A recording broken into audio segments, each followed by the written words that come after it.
Hello guys, good afternoon to everyone. Kamusta?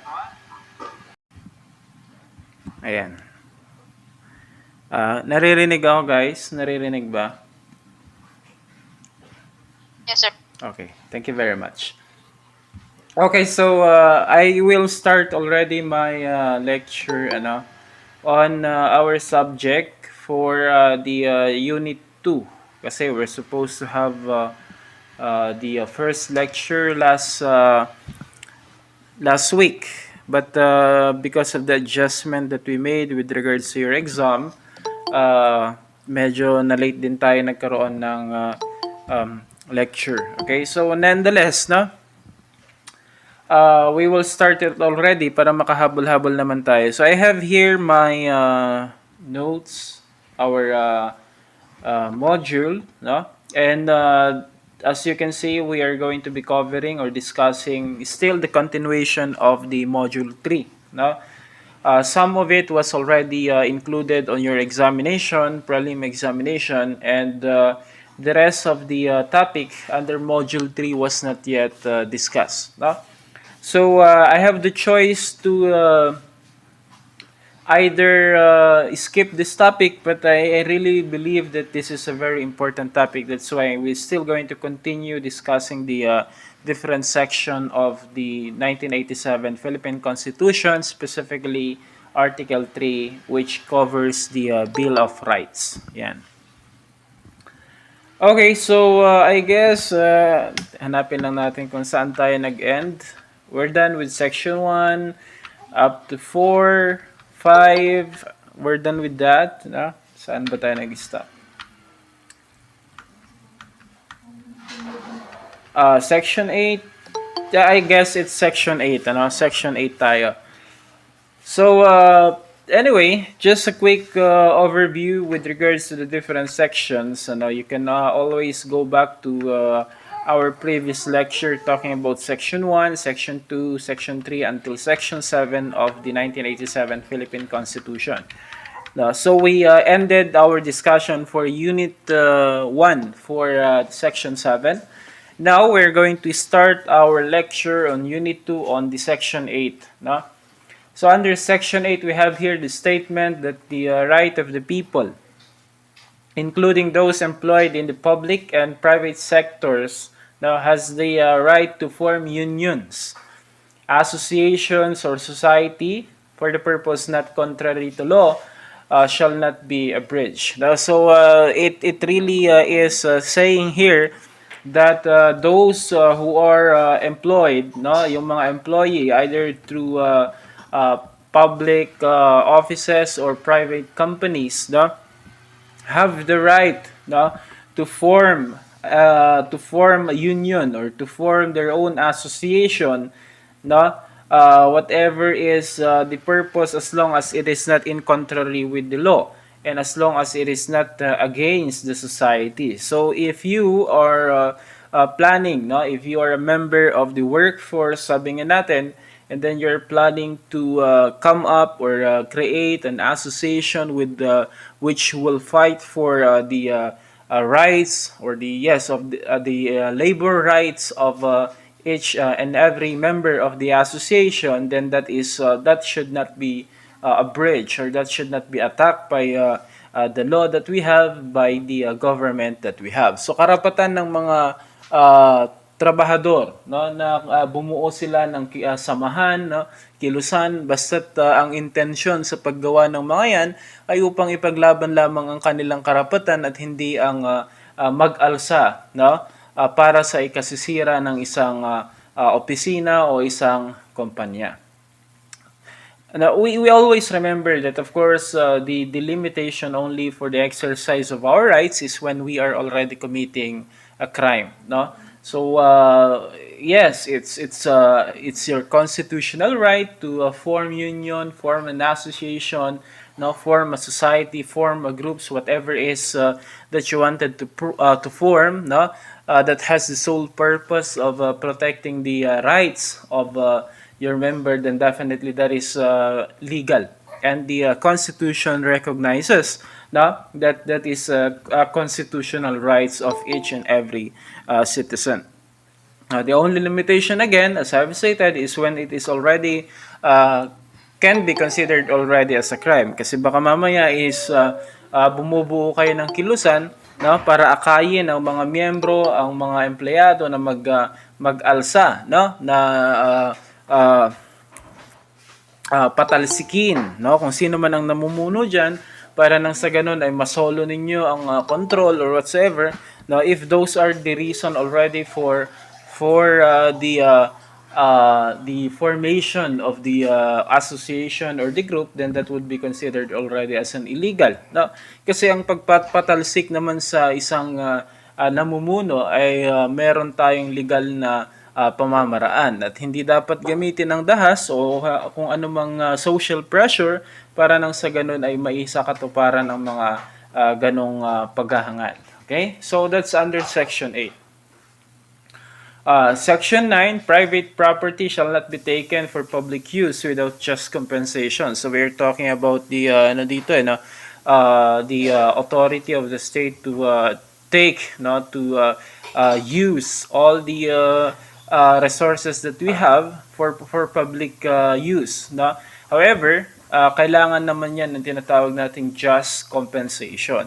Ito usually nakikita natin pag meron tayong mga proyekto, may proyekto ang gobyerno na kung saan yung mga private na mga lupain, no, pribadong mga lupain, no, pribadong mga pag-aari ng mga pribadong individual, mga property na pag-aari ng mga pribadong individual, no, yan naman ay karapatan ng ating gobyerno na kunin or kamkamin ng mga properties na yan, pero sila ay minamandato na magbayad ng kaukulang halaga, no, para sa property na kukunin nila, no. So usually yan, for example, meron tayong bagong daan na bubuksan, no, connecting our province to other provinces, no? Masasagasaan kumbaga yung lupain mo, masasagasaan yung taniman mo ng palay kasi doon dadaan yung proyekto, no? Hindi karapatan ng gobyerno na gamitin yan kung ito ay isa ikabubuti naman ng nakakarami. Pero sila ay dapat, o ang gobyerno ay dapat magbigay ng kaukulang bayad, no, para sa kung anumang makukuha nila sa iyo. So kung ang kalahati ng lupain mo ay gagamitin ng gobyerno bilang pagpatayuan ng isang government facility, no, for public use, ay dapat nararapat lamang na bayaran ka ng gobyerno sa halaga ng kung ano man ang kinuha sa iyo. Kaya yun yung tinatawag nating just compensation, ano? So anyway, ang nagtatakda naman na presyo, no, honestly, medyo mababa kasi ang pagkuha ng gobyerno sa mga properties, kaya hindi ikaw ang makakapag-decide kung magkano mo ibebenta yung lupain mo na gagamitin ng gobyerno, no. Ang presyo ay nakabase doon sa tinatawag nating existing value, no, ng kung anumang property na yan. If that is kung lupa yan, no, ano ba yung existing market value ng per hectare or whatever measurement ng lupa, no, yun yung kanilang susundin, no. So walang tinatawag nating ano dito, no. You don't have the choice, no. Kung ano man ang itakda nilang halaga, no, basta ito naman ay patas lang, no, kasi ito ay nakabase doon sa tinatawag nating existing market price, no. So yun yung masusunod. Okay? So that's just with regards to that. Ano, kasi baka minsan gawin nila or gawin ito ng kung sino man sa inyo, mas mainam na rin na alam mo yung karapatan mo na binigay or pinagkaloob sa iyo ng ating konstitusyon. Ano? So that is under Section 9. Kaya pag merong properties na kinukuha sila, no, kinukuha ang gobyerno na pag-aari ninyo, no, yan ay karapatan ng gobyerno basta't ito ay gagamitin sa ikabubuti ng mamamayan. Pero dapat ay sila naman ay magbigay ng kaukulang bayad sa kung anumang perwisyong maidudulot ng pagkuha pagkuha nila sa iyong properties, no? Okay, so we have also under section 10, no? Under section 10, we have here no law impairing the obligation of contract shall be passed, no? So if there is already an existing contract, there are a lot of things that kailangan nating pag-usapan under the topic of contract, whether the contract is valid or not, no?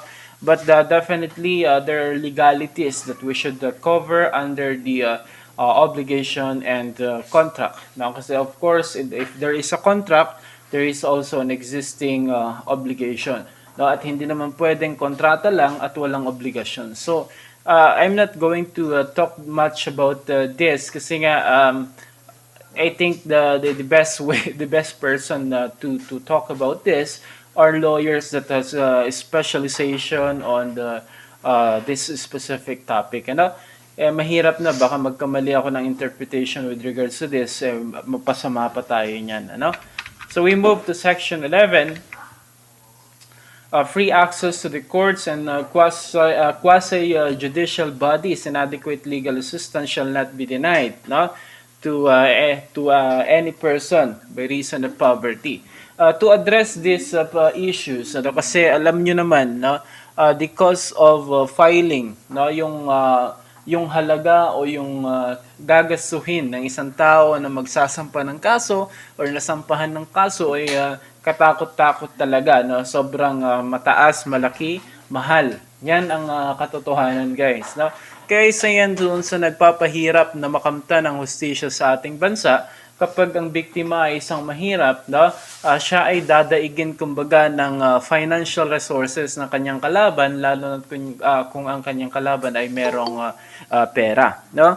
So dahil sa mahal ang pagsasampa ng kaso, dahil sa mahal ang pag-hire ng abogado, ay minsan ay naaabuso, no, ang karamihan ng mga mahihirap. Kasi nga sila ay walang perang gagamitin para mai-representa sila o may pagtanggol sila ng maayos sa ating mga korte.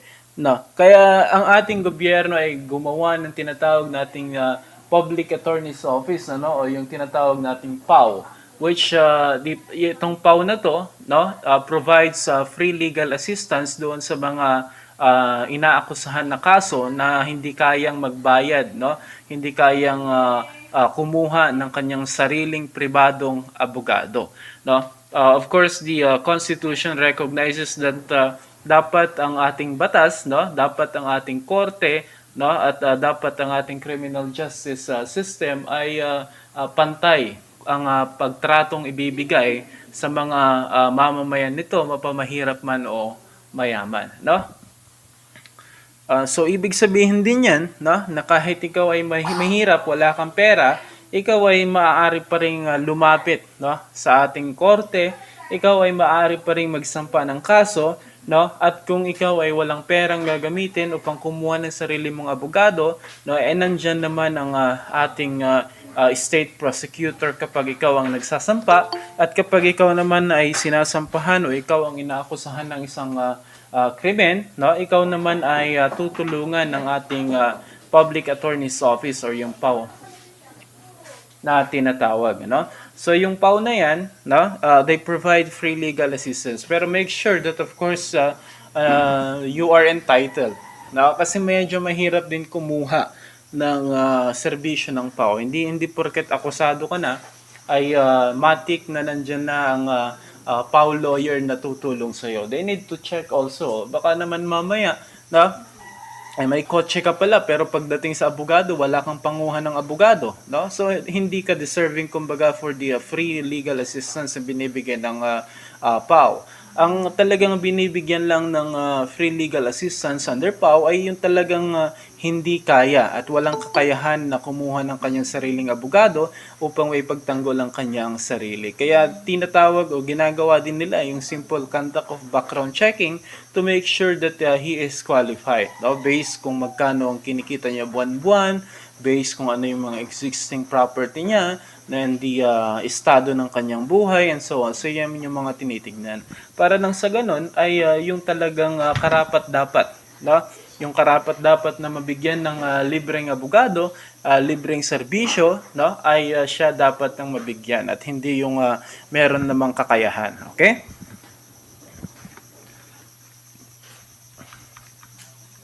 Oh, by the way, if you have questions, no, mainam na tanungin nyo na habang dinidiscuss natin para nang sa ganun ay mapag-usapan natin. But kung mamaya nyo lang maalala, okay lang din naman. Basta magtanong kayo kung meron kayong hindi naiintindihan. Andyan pa ba kayo, guys?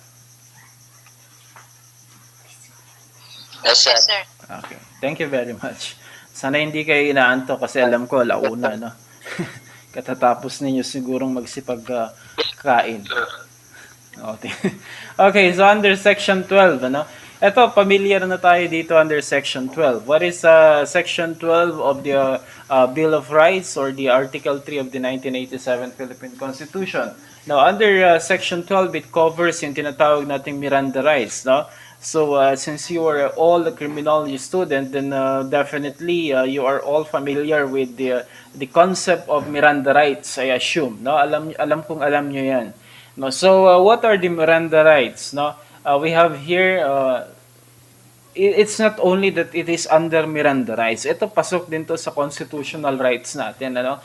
Kumbaga, the concept of Miranda rights had existed in other countries, specifically doon sa United States. No, ang bansa naman natin ginawa ang ating constitution or gumawa ng panibagong constitution noong 1987, which is inadapt na nila yung konsepto ng tinatawag nating Miranda rights at nilagay sa ating mga Bill of Rights. No? So, ang Miranda rights kasi nag-a-apply yan kapag ang isang tao ay naakusahan ng isang krimen, no, kapag siya ay under custodial investigation and so on, ay marapat lamang na alam nyo, no, ang Miranda rights kasi hindi natin alam, no, baka darating yung araw mapapakinabangan nyo sila.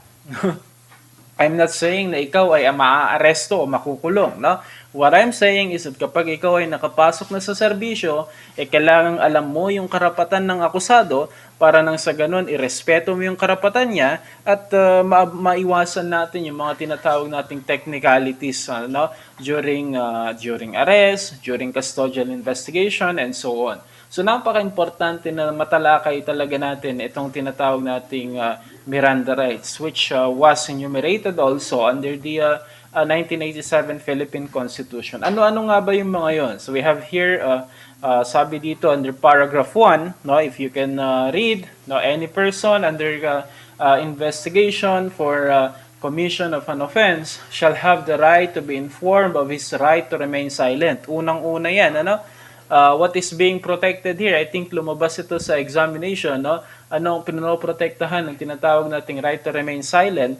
Dahil pinoprotektahan niyan yung right against self-incrimination, no? Kasi kapag ikaw ay nagdadaldal o inaamin mo, sinasabi mo lahat, inaako mo lahat ng akusasyon sa iyo habang ikaw ay iniimbestigahan pa lang, magagamit nila yan na ebidensya laban sa iyo, no? Para maiwasan natin yung mga ganong pangyayari. Kasi kapag kahit na ang isang tao ay umamin sa kanyang kasalanan, kung siya naman ay hindi naimpormahan prior to the confession or admission na siya pala ay maaring manahimik, siya pala ay maaring itanggi ang kanyang nalalaman sa isang krimen and so on. So, mababaliwala din lang. So, it's better that bago mo siya questionin, bago mo siya tanungin, no, patungkol doon sa iniimbestigahan mong kaso, ay impormahan mo muna siya ng kanyang mga karapatan under our Constitution. No? So what are those? Nangunguna dyan, yung right to remain silent. Ikaw ay may karapatang wag magsalita, no? O manahimik. Sila rin, no? The accused have the right to a competent and independent counsel, no? Preferably, no, sarili nilang pili, no, kung sila ay may kakayahan, ay karapatan nilang kumuha, no, ng matalino at independent na abogado na magtatanggol sa kanila sa loob ng korte. Pero sa pagkakaalam nga natin ay hindi lahat ng tao ay may kakayahan, no, na kumuha ng kanilang sariling abogado. So para naman sa mga tao na hindi kayang kumuha ng sariling abogado, impormahan mo sila na sila ay pagkakalooban o bibigyan ng ating gobyerno ng isang abogado na magtatanggol sa kanila by virtue of yung tinatawag natin kanina, Public Attorney's Office. No? And itong mga karapatang binabanggit natin ay hindi pwedeng i-waive, no? Hindi mo pwedeng sabihin, wag mo nang alam ko na 'yan. Baka meron kang maging tinatawag nating baka someday meron kang hinuhuling kriminal. Then sabi niya, you Mr. Pedro, I will inform you of your constitutional rights. You have the right to remain silent. Sabihin niya sa'yo, alam ko na yan, napag-aralan ko na yan kasi graduate ako ng criminology. Anong sasabihin mo? Still, I need to inform you of your rights because you cannot waive this right. Kasi baka mamaya, alam mo na pala, hindi ko nasasabihin. O di kaya sabihin mo, alam mo ba ang iyong karapatan under Constitution? Alam mo ba yung karapatan mo sa ating Constitution? Sinabi niya, alam ko. Still, no, iinformahan mo pa rin kasi nga these rights, no,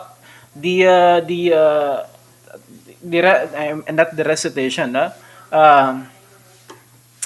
the Constitution mandates that this right shall be informed to all, no, person under investigation for the commission of a crime. Now, unless gumawa siya ng kasulatan na siya ay wini-waive niya na, no, yung kanyang Miranda rights, no, wini-waive niya na yung pag-inform mo sa kanya of his rights, no, alam niya na pwedeng yung mga sinasabi niyang impormasyon ay pwedeng gamitin sa kanya, pero sabi niya okay lang yan, i-waive ko na. No, dapat yan, it must be put into writing. Kasi pag nagkataon, pag question o hinanapan ka ng katibayan na siya nga ay pumayag, no? Siya nga ay naimpormahan na ng kanyang mga karapatan, pero siya pa rin ay willing, no? Siya pa rin ay gustong makipagtulungan sa inyo, meron kang maipapakita. Kaya the waiver of such right shall be put into writing, you know? Dapat nasusulat, napepermahan yan at kapag meron tayong wini-waive na right, kapag meron tayong pinipirmahang dokumento under investigation, no, ay dapat ay laging nakaabang or nakamatsyag yan ang abogado ng akusado, no? To make it valid, of course. Okay, we have here paragraph 2. Now, under paragraph 2, we are talking about confession or admission, no? So, torture, force, violence. Yan. So, wala dapat torture, walang force, walang violence, walang threat or intimidation or any other means na pwedeng mag-impluensya doon sa tinatawag nating free will ng isang akusado. Sa kung ano man ang kanyang sasabihin doon sa investigasyon. Kasi kung ang isang akusado ay kinukuryente habang ini-interrogate, no? Hanggang siya ay umamin, 'di ba? Sa pelikula lagi nating nakikita 'yan, ano? Kaya minsan naniniwala ako na isa sa mga dahilan kung bakit pangit ang pagkakakilala ng publiko sa mga kapulisan ay dahil din minsan sa impluwensya ng tinatawag nating mass media, no? Yung mass media na nagpapalabas ng mga pulis, no, mga sundalo na kung saan sila ay dinedepict nila o hinahayag nila, no, nilalarawan nila ang kaugalian, no, ng ating kapulisan o kasundaluhan na sila ay gumagamit ng dahas sa pagpapaamin, sa pagtorture ng pagpapaamin ng kanilang mga akusado, ng mga kriminal. Isa yan sa nagiging dahilan na nakikita natin kung bakit pumapangit ang imahe ng ating mga kapulisan, no? But nevertheless, no, if in case, of course, we are aware that meron talagang mga kasong ganito, that some police officers are using force, violence, torture, no, threat or intimidation para lang mapaamin, no, ang isang tao sa isang akusasyon laban sa kanya. Siyempre, ikaw ba naman, ano? Kahit siguro ikaw ay walang kinalaman, pag ikaw naman ay tinotorture, ano, pag ikaw ay tinatakot, baka pati yung pagkamatay ni Rizal, aminin mo. No? So, that's the case. And to protect the citizen, to protect the person under investigation, ay meron or nilagay natin sa ating konstitusyon na dapat, no, kung anuman ang ebidensya na makuha sa pamamagitan ng pagtorture, pamimilit, pananakot, no, pagbabanta, ay hindi siya pwedeng tanggapin na ebidensya sa kahit anumang korte. At pwede pa yang gamitin bilang ebidensya laban sa kung sino man ang nagpresenta nito. No? So, that is with regards to torture. Remember, there is yung tinatawag nating fruit of a poisonous tree, doctrine in criminal evidence. No? Ang isang bunga ng isang punong nakakalason ay hindi tatanggapin, no, bilang isang ebidensya. Ay yung tinatawag nating punong nakakalason, no, ay yan yung mga abuses, no, like torture, force, so kung ano man ang ibunga ng paggamit ng dahas, no, na ebidensya, no, kung ano man ang ibunga nitong ebidensya, halimbawa dahil binugbog mo ang isang tao, siya ay umamin, yan ay isang bunga ng isang nakakalasong puno at hindi yan tinatanggap bilang isang ebidensya sa kahit anong korte sa ating bansa. No? We have also here confession and admission. Ano? Confession or admission obtained in violation of this, no? Here are considered as inadmissible as an evidence. No? So, yan nga. Kung ang isang tao ay umamin na siya ang may sala, no, sa isang akusasyon laban sa kanya at ang dahilan ng kanyang pag-amin ay dahil siya ay binubugbog, no, pinagbabantaan, tinatakot, ginagamitan ng dahas, ang kanyang pag-amin ay walang halaga. No? Hindi ito pwedeng gamiting ebidensya ayon sa ating saligang batas. Okay? At ayon sa ating Constitution. Ayan na yung nagsasabi that the Constitution states that whatever information that will be derived from the act of torture and many others, the similar actions will not be considered as an evidence or will not be accepted as an evidence in court.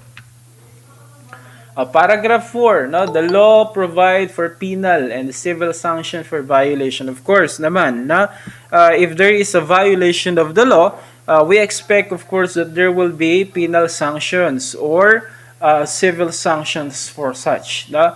So, kung meron tayong nangyaring torture, may nangyaring threats, no?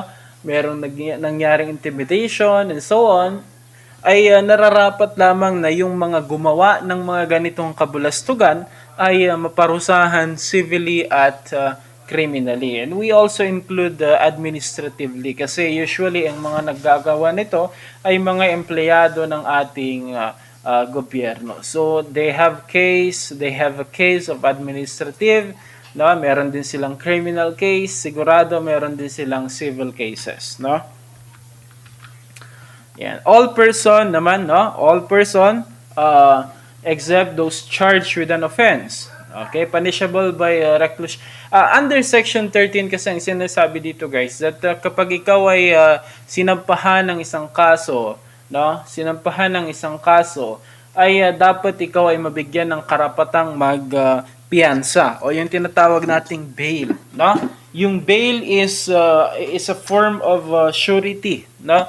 It is a form of bond or contract wherein ikaw ay maglalagay ng pera na tinakda ng ating batas, ipapahawak mo muna ito sa ating mga korte kapalit ng iyong pansamantalang paglaya, no? Kasi baka mamaya iniisip niyo, ano, ironically, no? Sa atin sa criminology, marami pa rin ang hindi nakakaunawa sa konsepto ng bail, ano? Pag ikaw ay nagpiyansa, hindi ibig sabihin ikaw ay wala ng kaso. No, ang piyansa ay isa lamang collateral, kumbaga, para ikaw ay pansamantalang makalaya habang hinihintay mong matapos, no, ang kasong sinampa sa iyo. So for example, si Mr. Pedro ay inakusahan ng krimen, siya ay binabaan ng warrant of arrest, no? Siya ay magkakaroon ng paglilitis, no? Nagtakda na sila ng paglilitis. Dalawa ang pwedeng mangyari kay Mr. Pedro, no? Makulong siya at hintayin niya sa loob ng kulungan hanggang matapos yung kanyang kaso. Pangalawa, kung may pera siya or bailable yung offense na commit niya, yung crime na inaakusa sa kanya, no, kung may piyansa na binigay ang korte, ay pwede siyang maglagay ng pera, no, bilang piyansa sa korte, no, at siya ay pansamantalang makalaya, no, habang hindi pa natatapos yung kanyang kaso. No? So ang piyansa ay binibigay lamang before magkaroon tayo ng tinatawag nating pronouncement of judgment. Baka mamaya convicted ka na, doon ka palang magpiyansa, hindi po ganun. Ano? Ang piyansa ay binibigay habang hindi pa tapos or ang piyansa ay ang pagpiyansa ay ginagawa habang hindi pa tapos yung iyong kaso. Pagtapos ng iyong kaso, no, hindi ka na pwedeng magpiyansa. Pwede ka lang magpiyansa kapag ikaw naman ay umaapela sa mas mataas na hukuman. So yun yung mga instances, ano? But definitely hindi bayad, no, sa kasalanan ang piyansa na tinatawag, guys, ano? Kapag nagpiyansa siya, hindi ibig sabihin tapos na yung kaso. Siya lamang ay nakalaya pansamantala habang hinihintay niyang matapos o magkaroon ng desisyon yung kasong isinakdal sa kanya o sinampa sa kanya. That's the essence of bail. No? I do hope nakuha natin. Ngayon, lahat ba ng kaso pwedeng piyansahan? Sa ating constitution, no, ang exemption lamang na binibigay niya is yung tinatawag nating those punishable with reclusion perpetua. No? Ano ang reclusion perpetua? Yan yung pinakamataas na parusa sa ating batas. Ano?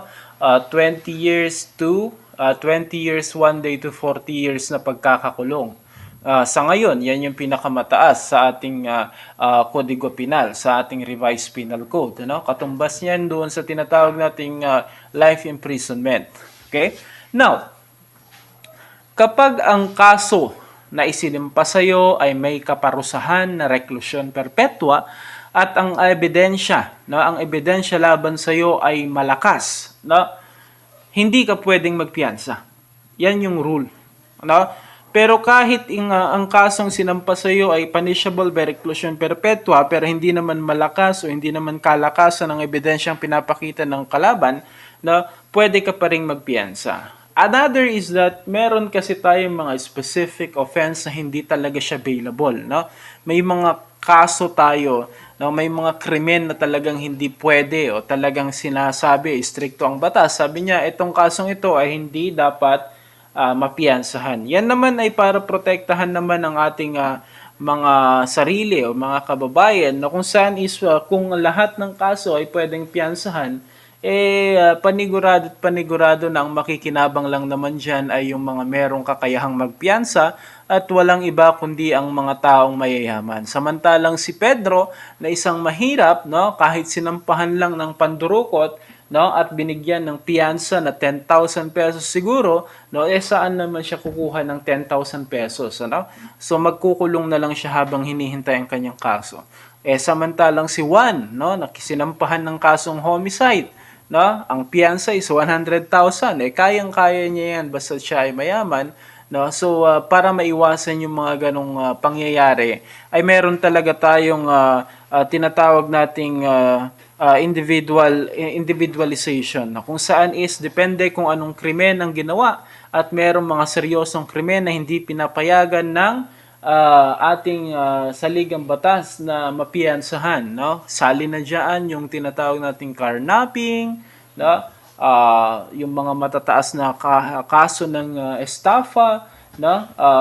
Yung mga yung mga punishable by reclusion, involved na rin dito yung mga regarding drugs, no? Sa mga drug trafficking, mga ganyan. So yan yung mga kaso na talagang walang kaakibat na piyansa. Okay? So, the rules that the Constitution provides for the imposition of bail is that it guarantees that it guarantees that all people shall enjoy the benefit of bail, no, in case they are accused of a crime and so on. So the only exemption yung mga binanggit ko kanina, pero the Constitution guarantees that if a person is was charged of an offense, no, he shall have the right to bail. Now, he shall have the right to bail. No, at kung hindi niya kayang mag-bail, pwede naman yung tinatawag nating release on recognizance, no, which will be discussed siguro if you will be covering under therapeutic modality or CORAD 1 or CORAD 2, ano, yung concept ng recognizance na yan. Ano?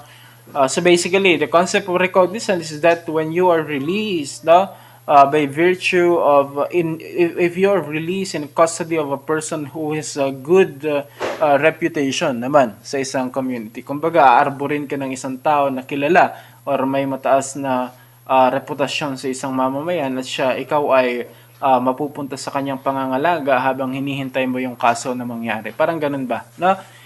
So yun yung mga option. Kapag hindi niya kayang magbigay ng piyansa, pwede pa rin siyang makalaya through recognizance. No? Ngayon, with regards to bail naman, no, the Constitution assured that of course the availment, no, of the bail shall not be impaired, no, even if the rate of habeas corpus is suspended. No? And also, excessive bail shall not be required. Ano? Yung mga bail na nilalagay or sinasaad sa batas natin ay tama lang, kumbaga, naaayon lang naman ito doon sa krimen, no? Sa nature ng krimen na nagawa, no? At sa kakayahan ng tao na inaakusahan. Kasi baka mamaya simpleng pandurukot lang yung kanyang nagawang krimen, pero ang nilagay na korte na piyansa niya 1 million pesos. Hindi naman yan na pantay, kumbaga. So, it must be appropriate to the crime that was committed depending upon the seriousness of the matter, no, and so on. So, yun yung mga tinitignan, no, with regards to bail. Basta, the Constitution guarantees that, of course, excessive bail, no, or the imposition of excessive bail, ang paglalagay or pagtatakda ng sobra-sobra, sobrang taas na piyansa ay hindi pinapayagan ng ating Constitution, no? Okay, so what else? We have here section 14, no? Under section 14 naman, nasasabi dito that no person shall be held, no, to answer for a criminal offense without due process of law. No? Ang due process of law na yan involves all the process of trial, no? Starting from the very beginning, no, from the moment of arrest, no, pag ikaw ay inaresto, diyan na nag-i-start yung tinatawag nating due process, no. Dapat ang isang tao bago pa man siya mapagtibay na siya ay isang kriminal or masabi na isa siyang kriminal, ay dapat dumaan muna siya doon sa tinatawag nating due process, no. And that involves, of course, all the activities during the arrest, the reading of Miranda rights, kasali lahat yun sa due process. The conduct of inquest proceeding, no? The conduct of arraignment, no? Hanggang trial, hanggang judgment, yun yung due process natin. Yan yung due process. Hindi pwedeng, pag ikaw nag-commit ka ng crime, automatic that you are already considered as criminal at dapat ikaw parusahan. Kaya nga, the police officer don't have the right, no, to impose punishment. Bakit?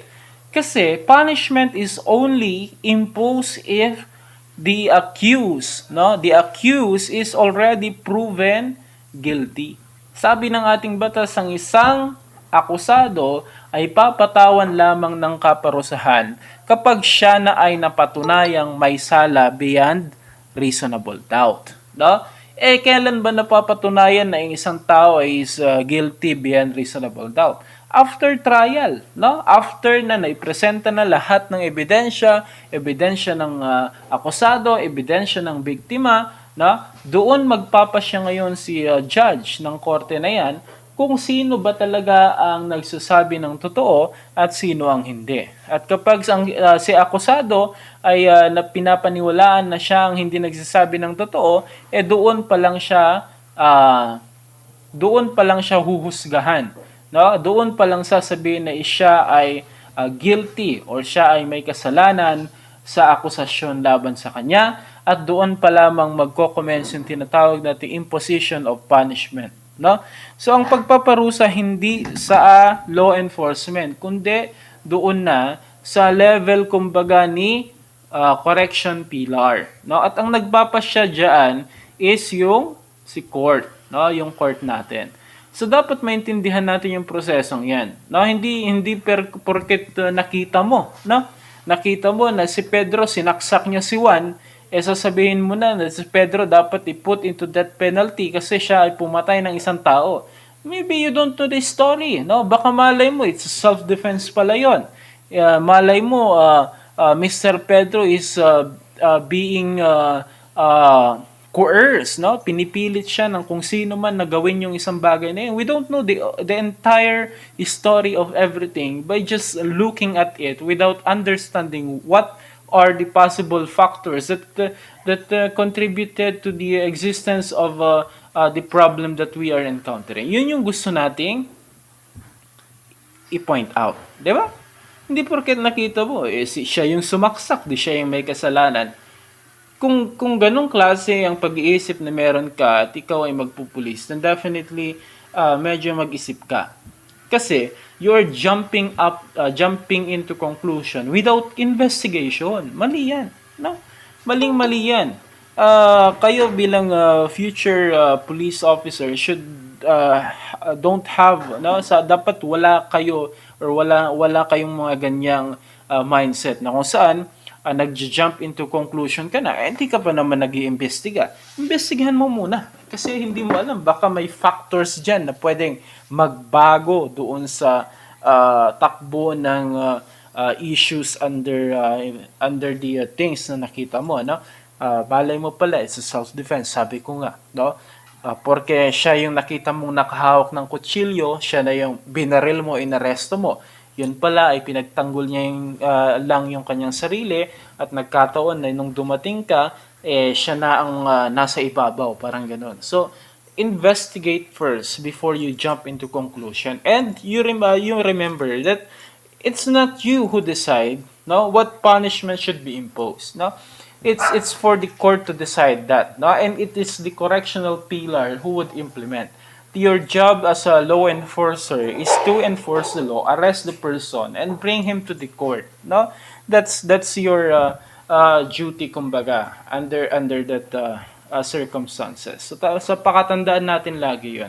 Kaya nga sabi ko, importante talaga na malaman ninyo ang karapatan ng bawat isa. No, kasali na diyan yung karapatan nyo, kasi minsan ang kapulisan kasi ang tingin nila sa human rights is anti-police organization, which is definitely wrong. No? On my perspective, I don't know if some other political parties are taking advantage of the Commission on Human Rights to para kumbaga i-promote din yung kanilang political agendas, no? So hindi natin alam. Pero ako'y naniniwala that the concept of human rights, the creation of the Commission of Human Rights is for good purposes.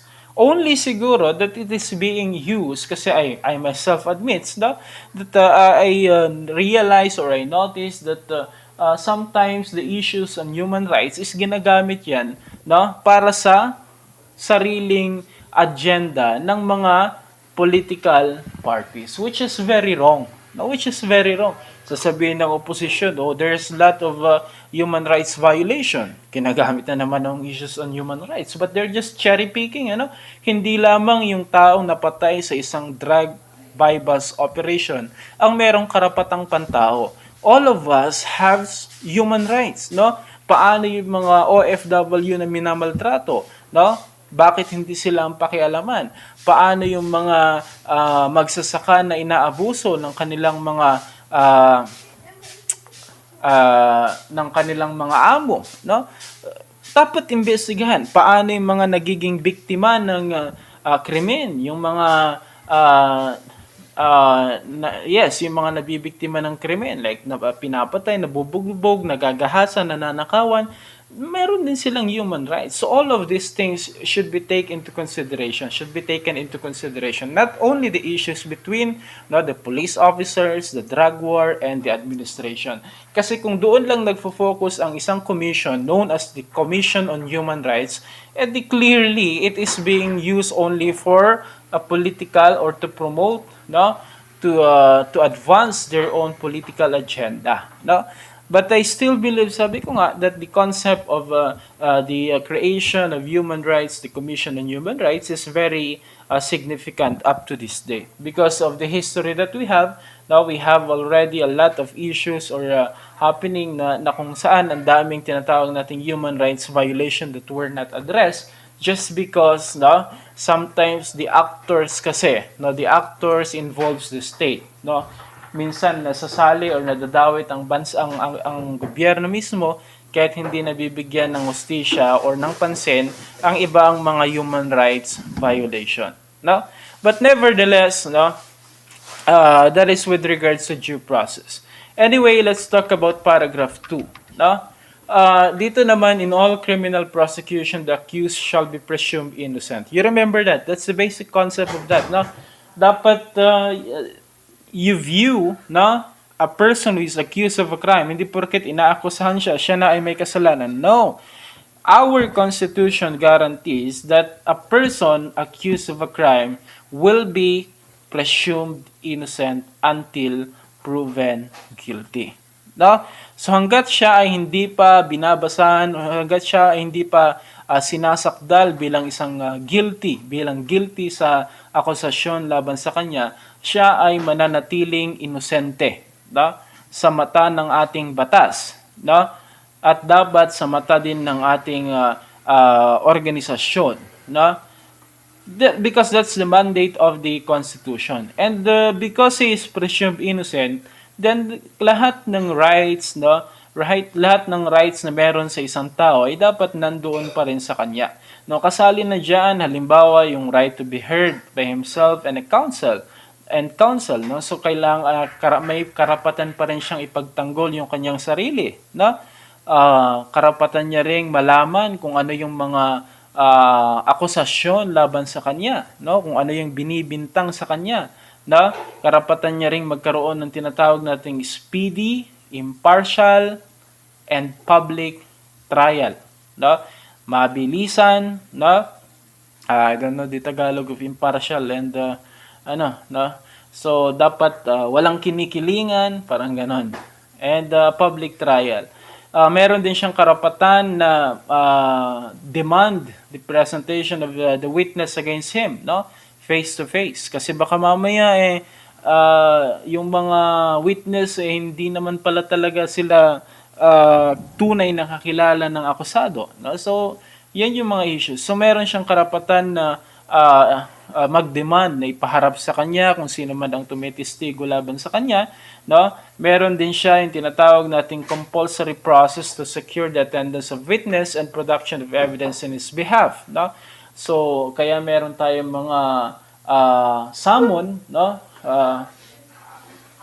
which is the power of the court, and the power of the majority of the court to summon either that's an evidence or that's a person, na pinaniniwalaan nilang makakatulong sa pagbibigay kulay, doon sa kung ano man ang tinatalakay sa isang paglilitis, So, yan. And what else?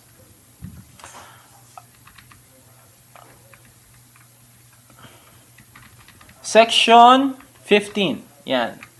Section 15, the privilege of writ of habeas corpus shall not be suspended except in cases of invasion, or rebellion when the public safety requires it. So under the writ of habeas corpus, usually kasi nangyayari ito, yung writ of habeas corpus, writ of amparo, during the martial law, napakalaking issue ng tinatawag nating writ of habeas corpus and uh, writ of amparo. What are those, by the way? Um,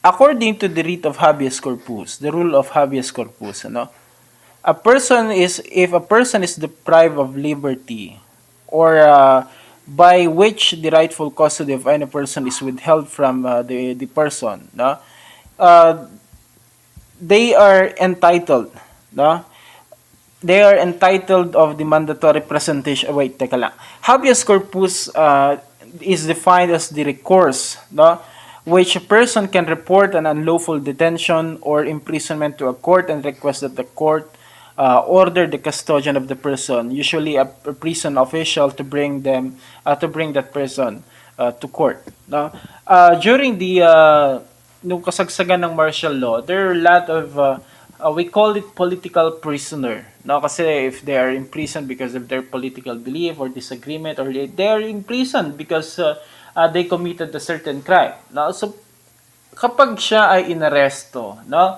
at hindi mo na alam. Eh, minsan yung mga kamag-anak ng mga taong naaresto na to, nagtatanong, nagtataka, asan na yung taong ito, asan na yung kapatid namin, asan na yung kapamilya namin. Gusto namin siyang makita kahit sa loob ng kulungan. Now, during that time kasi their issues were in there not showing the body, no, the body of the arrested person. Tinatago, no? Eh hindi mo alam kung ikaw yung kamag-anak ng inarestong taong 'yan, hindi mo sigurado kung buhay pa ba, no, or patay na yung taong kamag-anak mo, no, no, kapag siya ay inaresto. So, to remedy that, they created itong tinatawag nating habeas corpus, na kung saan is they can get this to the court, no, pwede silang mag-request ng ganito sa korte, wherein the court will issue a writ of habeas corpus, no, addressed to directed to the custodian of the person, kung saan man siya saan man daw siya kinulong, no, or saan siya nakalagak pansamantala. Daw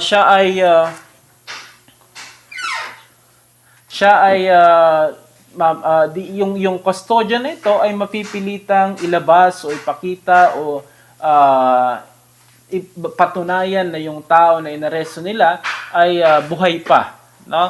O kung hindi man buhay ay nandun pa, no, yung kanyang katawan or whatsoever. So basically it really assures that the right of the human dignity is being preserved, no, by or against the abuses that came from the government. So we have all the rights, no? Lahat tayo may karapatan yan. Exemption lang dito kung meron tayong during cases of invasion, no? During cases of rebellion, ay matetemporary yan, mapapawalang visa muna yan pansamantala. Just like during the martial law, no? If that is considered as a form of rebellion between the pro-government and the anti-government during that time, that's why the writ of habeas corpus was, I think, was suspended at that time. So there are just those cases talaga that such constitutional rights are sometimes suspended depending upon the case that is transpiring. So we have also here section 16. No, all persons shall have the right to speedy disposition of their cases before all, no, judicial or quasi-judicial or administrative bodies. No, meron yung kasabihan natin sa batas natin na sabi noon is justice delayed, no? Justice delayed, justice denied. Kapag ang isang kaso ay pinapatagal, no? Pinapatagal masyado, katumbas na rin yan ang pag-deny ng justice sa biktima, no? Sa biktima. Kasi imagine, no, kapag ang isang tao, we witnessed this already, Visconde massacre, how many years did it took before they were able to decide, and it was even acquittal, ano, yung naging final decision nila.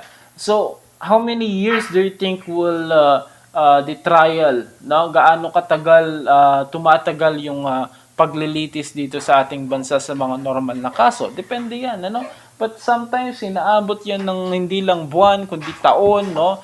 Minsan worst cases inaabot yan ng dekada and so on. So pwedeng mangyari yan. And of course, if that is the case, no, para mo na ring pinagkait ang hustisya doon sa biktima. Kasi justice delayed is justice denied, no? Remember that even the Constitution recognizes that. And sabi pa nga ng ating Constitution, no, dapat mabigyan ng lahat ng akusado, lahat ng tao na inaakusahan or nagsampa ng kaso ng isang mabilis, no, disposition, speedy disposition of their cases, no? So dapat ganoon, mabilis, no, ang paglitis ng kaso at dapat sinisigurado that walang violation or walang pagmamalabis na nangyayari during the conduct of trial. Kasi aanhin mo naman nga yung mabilis na trial kung hindi ka naman sigurado sa quality niya. But of course, no, iba pa rin talaga kung mabilis litisin ng mga kaso sa atin. Like for example, nagsampa ka ng kaso ngayon, siguro sa susunod na buwan o 2 buwan, nandyan na yung resulta. E di, damang-dama mo pa ang pagkakakamit mo ng hustisya. Kesa naman nagsampa ka ng kaso ngayon, pinatagal ng pinatagal hanggang sa nawalan ka na ng gana, no? Nalaman-laman mo, dismiss na pala yung kaso, no? So, ganun usually ang strategy kasi ng ating ng ibang mga abogado. Ganun minsan ang kanilang ginagawa para nang sa ganun ay ma-exhaust kumbaga yung resources ng kanilang kalaban. Alam niyo naman, no? Bawat pagdinig, binabayaran mo abogado mo diyan. So pag pinapatagal nila yung kaso, di natutuwa si judge, na natutuwa din si abogado kasi tumatagal yung pagpasok ng pera sa kanya. Ang nalulungkot lang dito ay yung biktima, no? Kasi nga inuubos na nito ang kanilang pera, ang kanilang resources, hindi pa nila makakamta ng hustisya. Napakasakit naman 'yan, ano? So yan dapat isa sa ginagaranti ng ating Constitution, the right to have a speedy disposition of their cases, no? Section 17. Under Section 17 naman, no person shall be compelled to be a witness against him. That's true. No, this is right against self-incrimination. Dapat hindi mo pilitin, no, ang isang tao na umamin sa kanyang kasalanan or pilitin mo siya na to mag-testify, magbigay ng testimonya na makakasama sa kanya, no? So yung admission or confession, that is not allowed unless he is waiving his rights, no? His rights under the Philippine Constitution, no? Unless sabihin niyo, alam ko po na ako ay maaaring makulong kapag inamin ko na ako ang may kasalanan sa subalit ako ay nais kong linisin ng aking konsensya kaya't ako ngayon ay aamin sa kasalanan kong ginawa. So, if he is waiving that, then that is just okay, you know? But then if that is a result of coercion, that is a result of intimidation, that is a result of torture, yan yung hindi pinapayagan ng ating Constitution. Ano? Section 18, no person shall be detained solely by reason of his political beliefs and aspirations. That's true. No? Lahat tayo, we have the right to express our own political belief. No? Whether or not that is in contradiction or in contradictory with the existing government. As long as I've stated, no, the only limitation of our right is when we are already committing a crime. So if I am going to express my political belief, no, that is against the administration, then there is not how do you call this? That is not a crime. No, by mere expressing your political belief, like for example, well, I don't agree with the policy of the administration of Duterte. No, I don't agree with how he managed the pandemic affairs and so on. So you can do that. That is just expressing your political belief and your ideas, ideologies towards a certain administration. But there is nothing wrong with that, ano? Kasi that's your right. Pero kung halimbawa bibintangan mo na siya, pag halimbawa sinisiraan mo na siya, then the question is, are you expressing your political belief or are you trying to degrade? No? Are you trying to destroy? No? Are you trying to accuse a certain person of a certain thing? No? And remember that if your intention is evil, then therefore that is punishable. No? Kaya nga tayo may limitation on our rights. That is of course, to prevent yung chaotic scenario na pwedeng mangyari kapag we are just free in doing what we want. So there is a limitation. We have laws that governs those things. No? So, yan lang. No? It's okay to express your political belief as long as it is not considered as a crime. But if you are already committing crime and you are still believing that you are just expressing your political belief, then there is something wrong with you already. No? That is under Section 18, by the way. Paragraph 2 of the Section 18, though involuntary servitude in any form shall exist except as a punishment for a crime. No? Wherefore, the party shall have been duly convicted. So, spending a time inside the prison, that's considered involuntary servitude. No? That is the only justification for that. When you are convicted of a crime, doon ka lang pwedeng ikulong, doon ka lang pwedeng pilitin na magsilbi sa ating bayan sa pamamagitan ng kung ano mang pwede ninyong gawin sa loob ng kulungan and so on. But nonetheless, kung hindi naman ikaw ay hindi ka naman convicted of a crime, then hindi ka pwedeng pilitin or isabak sa pilitan sa mga ganong circumstances. Ano? Section 19, excessive fine shall not be imposed. There are cruel or degrading inhumane punishment inflicted. Neither shall death penalty be imposed unless for compelling reason involving heinous crime. The Congress have the authority to decide if death penalty shall be reduced to reclusion perpetua. No? And the Supreme Court has the automatic authority to overview or to review whatever the decision they had come up into. No? So we must remember that. Even in our Constitution, nakalagay kasi dyan that we have death penalty. No? Death penalty as a form of punishment. The only reason for the imposition of such if it's involving yung tinatawag nating heinous crime, very, very serious crime. And the adjudication of death penalty is really very, how do you call this, sensitive. No? Kaya dapat nililitis, sinusuring maigi ng ating Korte Suprema, na sinusuri nilang maigi ang kung sino man ang mapapatawan ng tinatawag nating death penalty. Nang sa ganon ay masigurado na kung sino man ang mamamatay sa pamamagitan ng parusang yan ay siya ay talagang nagkasala sa ating batas. No? At hindi siya ay hindi lalabas na merong pagkakamali at the end. No? Kaya nga nababatikos ang death penalty because there are some na meron yung iba na kung saan is patay na, then later on they will find out that he is not guilty pala. No? Iba pala talaga ang gumawa ng krimen. Of course, no? Death penalty is irreversible. Irreversible. Once that you put the person into death, kung nagkaroon ng findings na mali pala ang desisyon mo, pwede mo pa ba siyang buhayin? Hindi na. Kaya nga, they shall be very cautious in deciding who will be put into death penalty and who will be not. Kaya nga yan. But by the way, until now, it's suspended. So there's nothing to worry. The current administration had promised that he would bring back death penalty during his campaign. But until now, hindi naman naibalik. So I guess nakalimutan na or hindi na talaga binalik. We don't know, but there are tendencies that in the near future, the death penalty will be back again. no? Pwedeng bumalik yan. And still, we have naman under the Constitution the protection to that, no?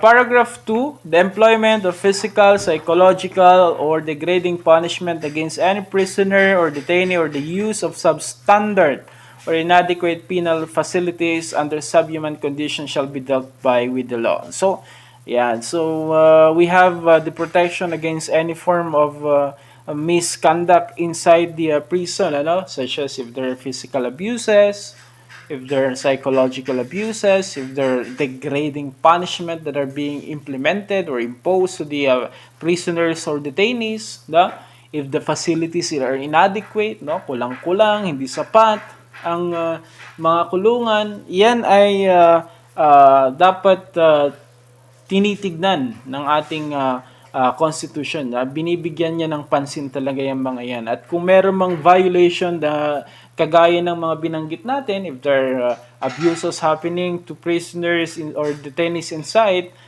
then dapat merong managot according to our Constitution. Section 21. Yan. At 20. No person shall be imprisoned for debt or non-payment of poll tax. No? In short, wala dapat tao na makukulong dahil sa pagkakautang. Ayan. Siguro marami sa atin ang matutuwa nito, Kapag pala ikaw ay nangutang at hindi ka nagbayad, ay hindi ka dapat makulong under our Constitution. That's true. Totoo yan. No? However, the exemption for this, if there is a contract, kapag meron kayong kontrata, hindi ka pwedeng tumakbo dyan. Kaya, kapag kayo nagpapautang, make sure that you execute a valid contract. Dapat meron kayong kontrata nakalagay doon, magkano ang inutang mo, kailan mo babayaran, anong mangyayari pag hindi mo binayaran, and so on, pinipirmahan mo sa kanya, may witness ka, and so on. That's just a basic contract. Because if that's the case, hindi ka pwedeng tumanggi na meron nga, na meron kang hiniram at meron kang pinangako na babayaran mo yung hiniram mong pera sa kanya. That would be I think that either that would be a case of estafa or whatsoever, pwede may kaso diyan. Pero ang pangungutang kasi na hindi pagbabayad, pinautangan mo kasi kawawa, pinautangan mo ng 50,000 hindi na nagbayad, wala kang wala kang kontratang pinanghahawakan, wala kang ebidensyang pinanghahawakan, hindi mo siya pwedeng ipakulong, Hindi siya makukulong sa mga ganong bagay. So remember, execute a contract, Kung kaya mong ipagkatiwala yung mga ganong kalaking pera, once that you had lended a person without any contract, wag ka nang umasang babalik pa yun, Kaya nangyayari sa mga Bombay na minsan tinatakbuhan. Number 1, loan sharking, that's a crime. Kaya minsan, tinatakbuhan sila, probably this person knows that they cannot be held liable for nanangutang and then hindi nagbayad. Kumbaga, in-scam nila yung Bombay. Kawawa naman yung Bombay. Ayun. So, but anyway, this apply to all. No person shall be imprisoned for a debt or non-payment of debt or poll tax. So, ganyan.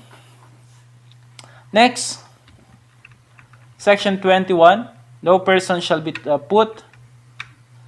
twice put in jeopardy of punishment for the same offense. In fact, if an act is punished by a law, an ordinance, conviction or acquittal under either shall constitute a bar to another prosecution for the same act. The case of double jeopardy kasi, like you are sabi nga nila, it's like you're window shopping, Hindi naman, forum shopping pala.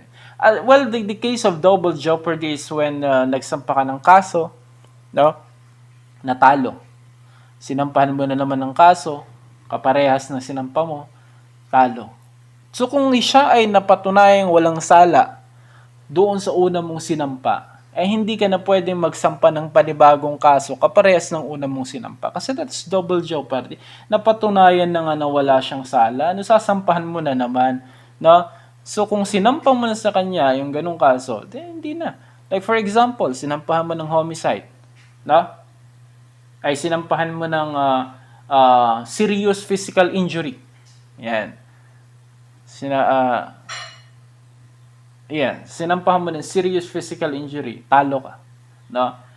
Hindi acquitted siya. Pagkatapos mo sampahan ng serious physical injury, sinampahan mo na naman ng attempted homicide. No?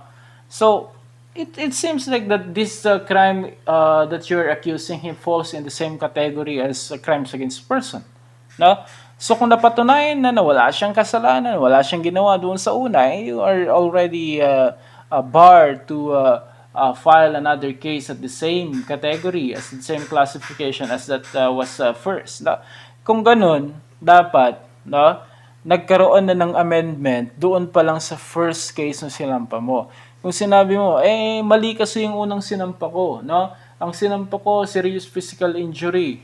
Ayun, na-dismiss. Ngayon, ang tama pala dapat na sinampa kong kaso, attempted homicide. Ganon. So, that is already considered as a double jeopardy. So, ano dapat ang ginawa? Nagkaroon dapat ng changes or amendments to the case that was filed on the first action that was initiated. So, dapat, kung ganun pala, na, doon na sa unang kaso, unang sinampa mo pa lang, doon mo na binago kung ano yung sinampa mo. By reason of either kulang ka ng ebidensya, by reason of either may hawak kang information na pwedeng makapagpabago sa takbo ng kaso and so on. Pero not in the sense na kapag natalo yung unang sinampa mo, sasampahan mo na naman siya. Ano yun? Hanggang manalo ka, sasampahan mo lang sasampahan ng kaso. The accused is protected from such action, and that is yung tinatawag nating rights against double jeopardy, no? Or protection against double jeopardy. Yan. So that's under Section 21. No?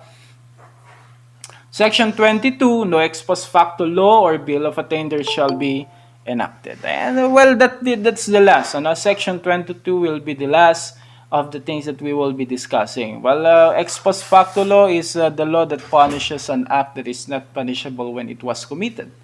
Which means, if si Mr. Pedro may kababalaghang ginawa, no? At yung kababalaghan na yon ay nakasama sa iyo. Sabihin na nating nakasira sa iyo. Pero yung kababalaghan na yon na hindi pa naman defined, no? Wala pang batas na nagsasabi na yung ginawa niya is a crime. No? Then later on, they created a law that punishes yung ginawa ni Mr. Pedro. They cannot file a case na against Mr. Pedro. Bakit? Meron ng batas. No? Meron naman ng batas. The problem is that when it was committed by Mr. Pedro, it's not yet a crime. No? Hindi pa siya krimen. So that's what it covers. No? Kasi ang batas natin, moving forward, no? Not backward. Hindi siya naghahabol ng pabalik. Kasi kung mangyari yun, di halimbawa si Jose Rizal, no? Marami siyang chicks noon, no? Tapos later on, meron na tayong batas na nagsasabi that having an affair to a woman, not your wife, is considered as a crime. Di pwede nating balikan si Rizal. No? But that's not the case. No? It does not work that way. It is to move forward.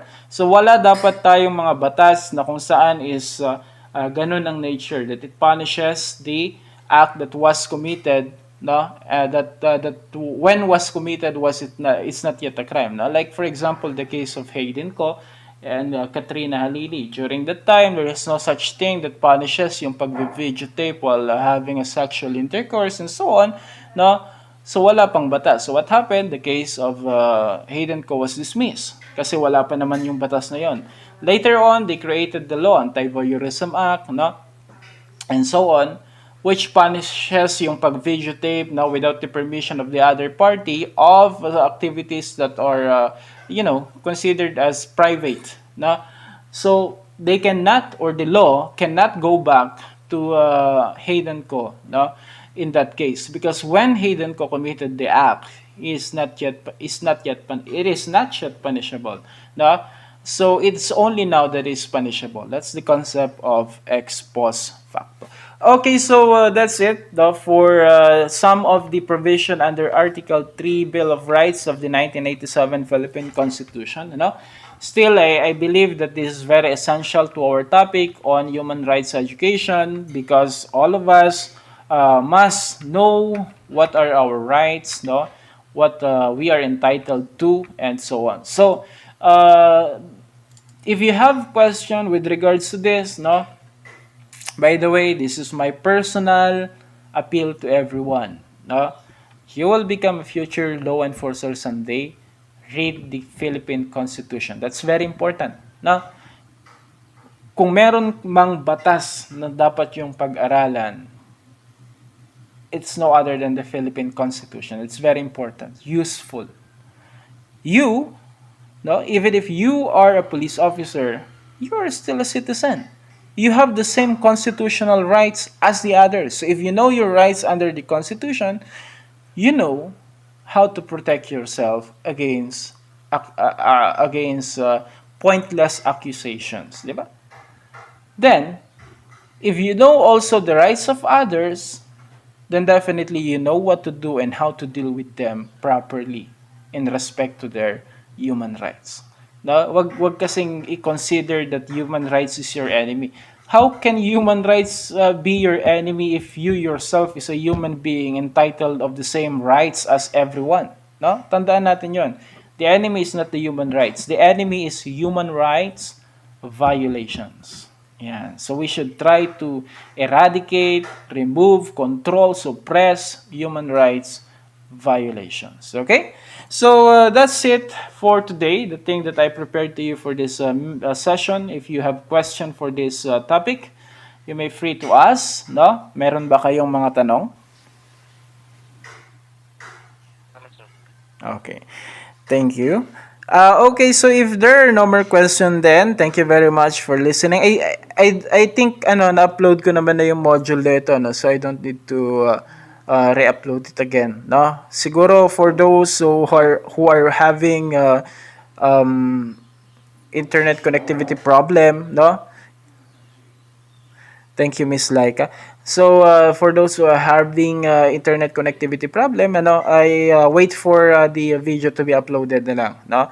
So, I'm still at the point of computing your grades, no? I do hope I can finish it this week so that I can release your grades already. Yeah, so if there are no more questions, thank you very much for attending our lecture. I do hope I was able to impart some knowledge to everyone for this session. That's it for today. See you guys on the next meeting. Bye-bye. Bye, sir. Okay, sir.